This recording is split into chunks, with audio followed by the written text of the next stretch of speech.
इस लेसन में हम वाक्य भागों से वाक्य डिजाइन की ओर बढ़ते हैं। जब आप सरल, मिश्रित और जटिल वाक्यों को समझते हैं तो आपकी अंग्रेजी बोलने और लिखने दोनों में अधिक स्पष्ट, अधिक अभिव्यंजक और कहीं अधिक स्वाभाविक हो जाती है। अब इन 3 वाक्य प्रकारों को हिंदी में एक नज़र से देखिए ताकि तुलना तुरंत समझ में आए। बहुत से स्टूडेंट्स केवल छोटे, बुनियादी वाक्यों का उपयोग करते हैं या वे कमजोर और भ्रमित करने वाले तरीकों से विचारों को जोड़ते हैं। यह पाठ आपको सही अर्थ के लिए सही वाक्य आकार चुनने में मदद करता है ताकि आपकी अंग्रेजी सपाट के बजाय व्यवस्थित लगे। इस पाठ के अंत तक आप सरल, मिश्रित और जटिल वाक्यों की पहचान करने, प्रत्येक को सही ढंग से बनाने, सामान्य गलतियों से बचने और सादे लेखन को समृद्ध अंग्रेजी में अपग्रेड करने में सक्षम होंगे। इन 3 वाक्य प्रकारों को डिजाइन के 3 स्तरों के रूप में सोचें। एक साधारण वाक्य व्यक्ति को संपूर्ण विचार देता है। एक संयुक्त वाक्य 2 समान विचारों को जोड़ता है। एक जटिल वाक्य एक मुख्य विचार को एक सहायक विचार से जोड़ता है। यह दृश्य मानचित्र आपको एक नज़र में पूरी संरचना प्रदान करता है। पहले विचारों के बीच संबंध पर ध्यान दें, वाक्य की लंबाई पर नहीं। केवल लंबाई ही प्रकार का निर्णय नहीं करती। एक साधारण वाक्य में एक स्वतंत्र उपवाक्य होता है। इसका मतलब है कि इसमें एक संपूर्ण विचार है जो अकेला खड़ा हो सकता है। यह छोटा या लंबा हो सकता है, लेकिन मूल विचार एक पूर्ण इकाई ही रहता है। बहुत से स्टूडेंट्स सरल शब्द सुनते हैं और उन्हें बुनियादी या उबाऊ समझते हैं। लेकिन एक साधारण वाक्य अभी भी शक्तिशाली, वर्णनात्मक और सुरुचिपूर्ण हो सकता है। मुख्य बात यह है कि इसमें केवल एक स्वतंत्र उपवाक्य है। इन उदाहरणों को ध्यान से देखिए। प्रत्येक वाक्य एक संपूर्ण विचार देता है, भले ही उसमें अतिरिक्त विवरण शामिल हों। यह एक बहुत ही महत्वपूर्ण नियम है। कोई वाक्य सिर्फ इसलिए जटिल नहीं होता क्योंकि वह लंबा है। यदि इसमें केवल एक स्वतंत्र उपवाक्य है तो वाक्यांश और संशोधक जोड़े जाने पर भी यह अभी भी एक सरल वाक्य है। जब आप प्रत्यक्षता, स्पष्टता, प्रभाव या त्वरित गति चाहते हो तो एक सरल वाक्य का प्रयोग करें। यह निर्देशों, मुख्य बिंदुओं और सशक्त कथनों के लिए विशेष रूप से उपयोगी है। एक संयुक्त वाक्य 2 स्वतंत्र उपवाक्यों को जोड़ता है। दूसरे शब्दों में, यह 2 पूर्ण विचारों को जोड़ता है जिनका महत्व समान है। अधिकांश मिश्रित वाक्य 2 सामान्य तरीकों में से एक में बनते हैं। हम या तो एक समन्वय संयोजन का उपयोग करते हैं या जब विचार निकटता से संबंधित होते हैं तो हम अर्धविराम का उपयोग करते हैं। समन्वय संयोजनों को अक्सर फैनबॉयज के रूप में याद किया जाता है, के लिए, और, न, लेकिन, या, फिर भी, और इसी तरह। आपको उन सभी को एक ही पाठ में शामिल करने की आवश्यकता नहीं है, लेकिन आपको उन्हें पहचानना चाहिए क्योंकि वे अक्सर मिश्रित वाक्य बनाते हैं।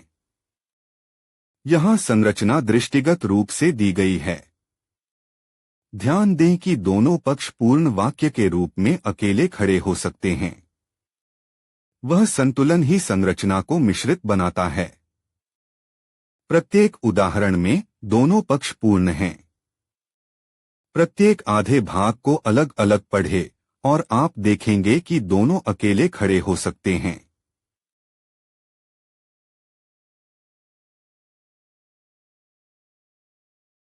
एक मिश्रित वाक्य तब उपयोगी होता है जब दोनों विचार समान महत्व के हों। एक विचार दूसरे पर निर्भर नहीं होता। वे कंधे से कंधा मिलाकर खड़े हैं। जब 2 स्वतंत्र उपवाक्य एक समन्वयात्मक संयोजन द्वारा जुड़ते हैं तो हम आम तौर पर उस संयोजन से पहले अल्पविराम लगाते हैं। औपचारिक लेखन में यह नियम बहुत महत्वपूर्ण है। एक जटिल वाक्य में एक स्वतंत्र उपवाक्य और कम से कम एक आश्रित उपवाक्य होता है। आश्रित उपवाक्य समय, कारण, स्थिति, विरोधाभास या कोई अन्य सहायक अर्थ जोड़ता है। आश्रित उपवाक्य में एक कर्ता और एक क्रिया होती है, लेकिन वह अकेला नहीं रह सकता। इसका अर्थ पूरा करने के लिए मुख्य उपवाक्य की आवश्यकता होती है। कई जटिल वाक्य सुराग शब्दों से शुरू होते हैं, जैसे क्योंकि, यद्यपि, कब, यदि, चूंकि, जबकि, बाद, पहले और जब तक। ये शब्द प्रायः आश्रित उपवाक्य का परिचय देते हैं। जटिल वाक्य का प्रवाह मिश्रित वाक्य से भिन्न होता है। एक उपवाक्य केंद्रीय है और दूसरा उसके समर्थन में कार्य करता है। ध्यान दें कि सहायक उपवाक्य कारण, समय, स्थिति या विरोधाभास जैसे अतिरिक्त अर्थ कैसे जोड़ता है।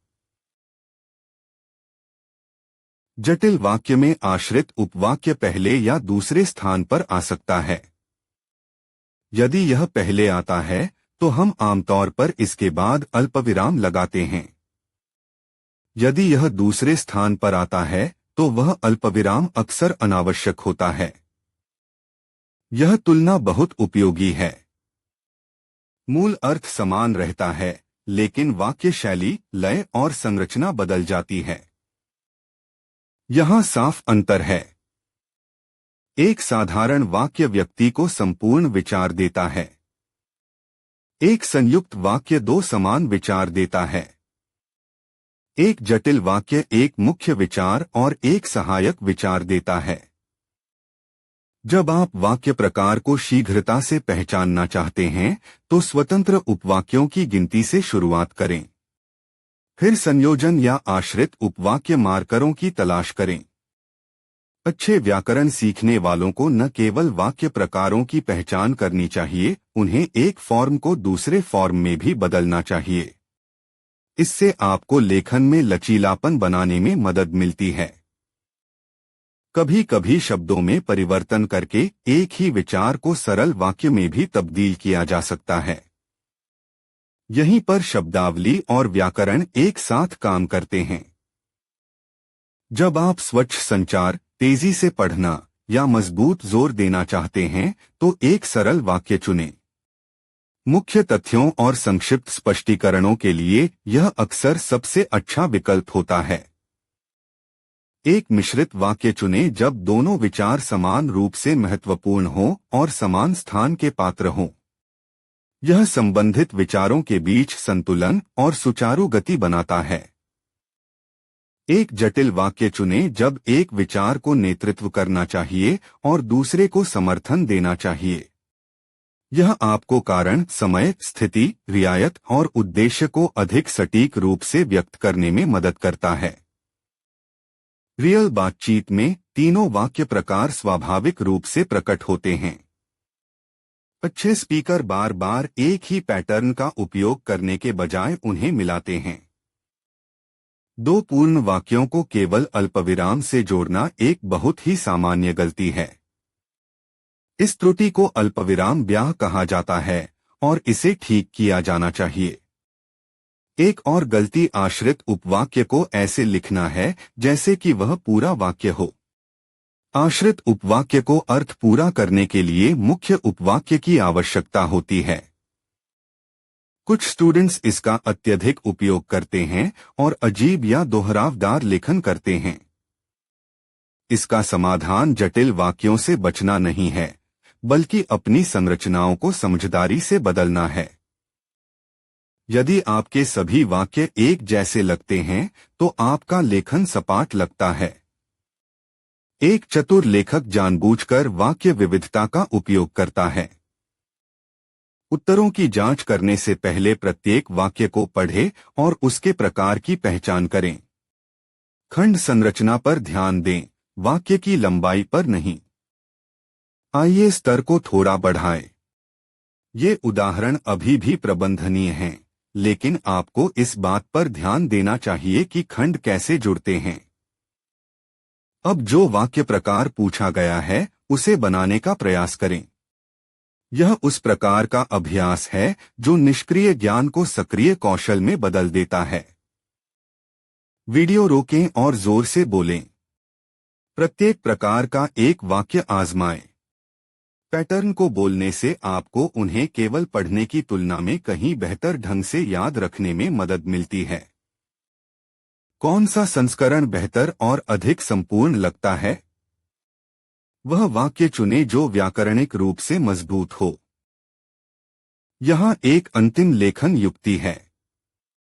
यदि किसी अनुच्छेद में प्रत्येक वाक्य छोटा और असंबद्ध है, तो अनुच्छेद यांत्रिक लगता है। वाक्य विविधता, गतिशीलता और परिपक्वता जोड़ती है। खत्म करने से पहले आइए एक साफ रास्ते में पूरे पाठ की समीक्षा करें। जब भी आप कोई वाक्य पढ़ें या लिखें, तो यह मानचित्र आपके दिमाग में रहना चाहिए। आज आपने सीखा कि वाक्य का प्रकार उपस्ट्रक्चर पर निर्भर करता है, लंबाई पर नहीं। एक साधारण वाक्य व्यक्ति को संपूर्ण विचार देता है। एक संयुक्त वाक्य दो समान पूर्ण विचारों को जोड़ता है। एक जटिल वाक्य एक मुख्य विचार को सहायक उपवाक्य से जोड़ता है। उनका जानबूझकर उपयोग करें और आपकी अंग्रेजी तुरंत मजबूत हो जाएगी।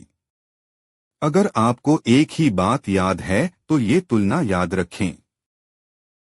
अगले पाठ में हम भाषण अवलोकन के कुछ हिस्सों का अध्ययन करेंगे, ताकि आप पूरा व्याकरण मानचित्र देख सकें और समझ सकें कि विभिन्न शब्द वर्ग वाक्यों के अंदर एक साथ कैसे काम करते हैं। अगर आपको मेरा ये वीडियो अच्छा लगा हो तो इस वीडियो को लाइक कीजिए, अपने दोस्तों के साथ शेयर कीजिए और मेरे चैनल को सब्सक्राइब कीजिए।